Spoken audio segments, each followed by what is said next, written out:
Good morning. Happy Monday, everyone. This has been an exciting, crazy time in the world of crypto and business and everything else. I just got back from Denver, where I was part of the ETH Denver event, or really a bunch of side events. There were a lot of really exciting ones. I went to an event sponsored by Stripe that was all about Stripe on crypto.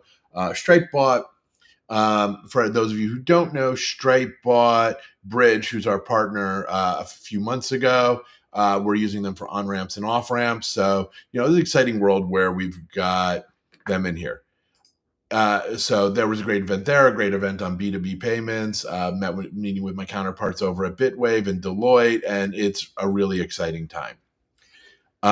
Right now, we've got the TDX event over in Salesforce is happening this week. That's really exciting. There will be thousands of developers coming in to learn all about how to do and build cool things on Salesforce.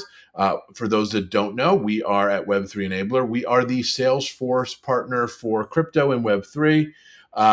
So we're really excited. Things like Agentforce, their AI tool, automatically tying in with our system. And we're really excited for all the new events. Experience Cloud has had a bunch of upgrades. That's the website of it. That's working for some of our clients out there, as well as some of the other new amazing features. So the part you're all probably excited about is to talk about the strategic crypto reserve. Obviously, we've known that there was going to be a Bitcoin stockpile. That's been pretty well publicized and pretty well announced. But what does a strategic reserve mean? I think a lot of people who are, crypto native and just kind of new to this space and not, foreign policy geeks may not appreciate strategic. You'll often hear the word strategic used in reference to like America's nuclear forces, like our strategic bombing fleet or things like that. Strategic isn't inherently nuclear, but it definitely has a military government sounding board.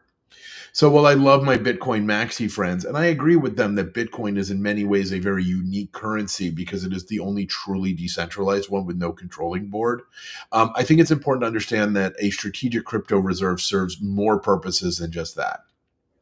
If you're looking to backstop the dollar, just like we have gold reserves and we have euro reserves and yen reserves and pound reserves, it makes perfect sense to add Bitcoin reserves. But then you want to think a little broader at what is the U.S. government's interest. If you take a look at the Strategic Petroleum Reserve, we keep a huge amount of petroleum. It's roughly enough to keep our naval air force going for 30 days. Why? What is the purpose of that?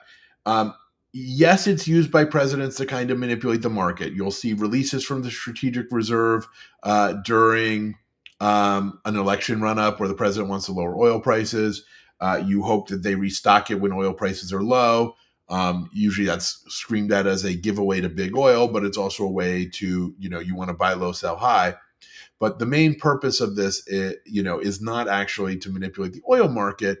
It's to maintain a strategic reserve. So if, God forbid, something bad happens, the U.S. can keep oil long enough to do what we wouldn't want to think of our U.S. government for. But we'd like everyone to know that we can do.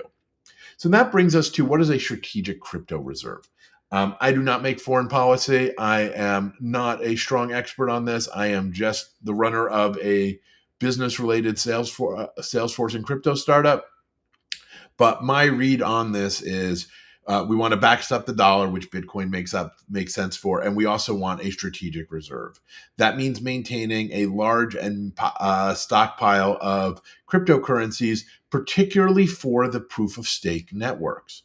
Even if we're not necessarily staking and we're just holding, or we do want to stake later, having that ability to maintain a large portion of the proof of stake is important for the US government.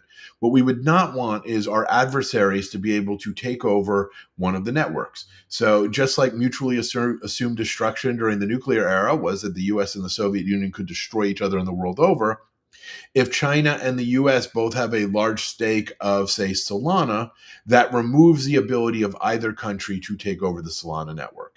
So it's very important that the US, the EU, and China and any other major parts of a multipolar world all maintain somewhat of a strategic reserve of these coins, not to run them, but to make sure nobody else can.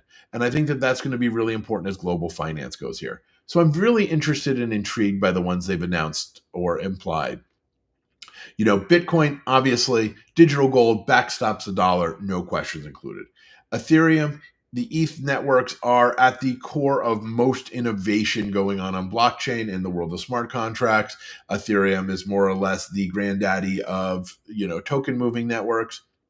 Solana, smaller network, but is, the hotness for payments. It's cheap, it's fast, it is a logical one for running smart contracts. It's similar enough to Ethereum. So I like to see a Solana in there.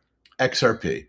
I'm going to be unpopular here. I like XRP and Ripple. I think Ripple's a great company. I think they have a niche they're focused on. They are not building a generic decentralized blockchain. They have a lot of features that are really, really focused on the world of interfinancial institution trades.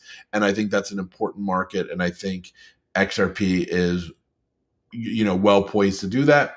And I think Ripple as a company having a large share of it does give Ripple control over it. I think as they continue to diversify out and release their holdings, I think an XRP holding in the US Strategic Reserve is important. I'm super excited to see ADA in there. We are a recipient of a Cardano grant. We are building the Cardano wallet for Salesforce. Obviously, our grant just went up in value with the inclusion. We love that. But the biggest thing is I think Cardano is one of the most interesting technology projects. They're not a market leader in the same sense the other ones, although they are a top 6 holding for ADA itself. But I'm really intrigued by their EUTXO model. The UTXO model adds a lot of privacy, a lot of safety, a lot of concerns that businesses have that the account model doesn't handle. But the pure UTXO, which does not lend itself nicely to having tokens, in addition to the coins, is a problem. So if you want to run stable coins, you can theoretically run them on like a Bitcoin, but it's much cleaner to run that sort of data on the ETUTXO model of Cardano. So we're excited to be building on Cardano as well. We're excited to see what this does. And what we think is really important is this really solidifies that we are in a multi-chain world, which is what blockchain payments and Web3 enablers really focused on. A little bit of just an update on our development project. We work with Stripe via their Bridge division, and we're implementing their liquidation wallets in the next release. So the way this kind of works is you create in Salesforce that you want to create a liquidation address, and this is a screenshot from our live app. You select the coins, you select the networks. I don't have a live video, or you'd see that if you only have Tether selected, it only shows Ethereum. Tron is not supported by Bridge, even though we do support Tron in our system. And you can see here we've chosen Circle and Tether, and we have chosen all 5 networks, and that is going to connect to our bank account via ACH, because you can do it with ACH or Wire in the US or SEPA in Europe.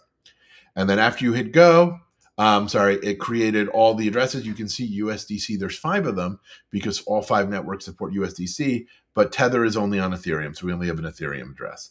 And here you can see that same data was pushed into Salesforce and therefore usable in all of, we're backfitting it into payables and payments and things like that. So we're super excited. This makes it stupid simple. So we are fundraising on Republic. As I've talked about earlier, we are available. Minimum investment is only $100. Maximum is $125,000. So a typical investment at this phase is usually $1,000. We definitely have some 500s coming in, some 5s and 10,000s. But the most common number we're seeing is about 1,000. But I still have hundreds coming in every day, and you're welcome to come in there. We're at a very generous valuation of $7.5 million. And what I urge you to consider is this idea that if you believe this multi-chain world is coming and you don't know how to invest in exactly which coins to want, consider an investment with us. As corporate adoption comes through over the next year or two, that is coming with the corporate and the regulatory certainty, we know Salesforce adoption is going to be a part of it. Salesforce is on 150,000 company systems, including 91% of the Fortune 500. We are the only one building these sort of solutions right now actively in the Salesforce App Exchange. So that ability to be in there and dominate the Salesforce market will be a big chunk of the SaaS market for using crypto. So we're excited. We're excited to work with companies like Circle and Ripple and Stripe and Pound Token and BitRank Verified and Salesforce and Zoho and bring real corporate solutions. So I think this is an exciting news. I think the world of the crypto strategic exchange really illustrates that the U.S. government also thinks we're entering a multi-chain world. And I think a multi-chain payment system like ours that lets you work with your customers on whatever chains they use and your vendors on whatever chains they use and maintain payments is the future. I'm hoping to have some footage from the Web3 wallet mockup in the next week or two, hopefully before the fundraiser ends. There's only 8 days left on this, so move fast, come on in. If you've already invested, increase your stake. It's an exciting month. I'll have some updates from ETH Denver later on in this week, and we'll be going live again. But I just wanted to chat.